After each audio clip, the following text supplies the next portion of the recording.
চলেন প্রিমিয় গাড়িতে একদম ইমার্জেন্সি থেকে শুরু করে কোথায় কি কি আছে এগুলো আপনাদেরকে দেখে। এটা হলো ইমার্জেন্সি বাটন, ঠিক আছে। আপনি যখন চার রাস্তার মোড় বা কোথাও যাবেন তখন ইমার্জেন্সি দিবেন।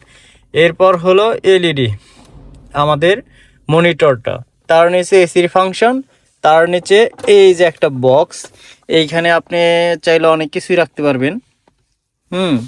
এইখানে অনেক কিছুই রাখা যায়, বিভিন্ন ডকুমেন্টস, কাগজপত্র বা টাকা পয়সা আবি যাবি।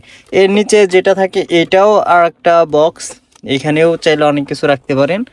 আর এটা হলো আমাদের গিয়ার লিভার এইটার পাশেই যেটা দেখা যাচ্ছে, এইটার এর ভিতরে আপনারা বোতল, এই যে এখানে বোতল, কোক টোক অনেক কিছু রাখতে পারবেন বা ফোন টোন রাখতে পারবেন। হ্যাঁ, ফোন, পার্টস, ছোটো পার্টস। তারপরে হলো মানি ব্যাগ আর কোক টোকের জন্য এটা বানানো।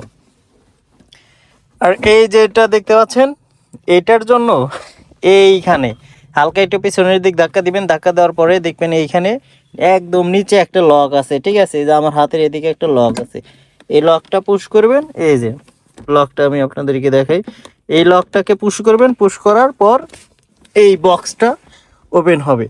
এই বক্সে আপনার অনেক গুরুত্বপূর্ণ কাগজপত্র, আপনার গাড়ির কাগজপত্র, ঠিক আছে। এই যে আমরা রেখে দিছি গাড়ির কাগজপত্র, আরও যত ধরনের গুরুত্বপূর্ণ কাগজপত্র থাকে তার সব কিছু এখানে আপনি রাখতে পারেন। তার কারণ হলো যে এইটা সিক্রেটের মতো, ঠিক আছে। চোর মোর যারাই থাকুক ওরা এত সহজে এটা খুলতে পারবে না।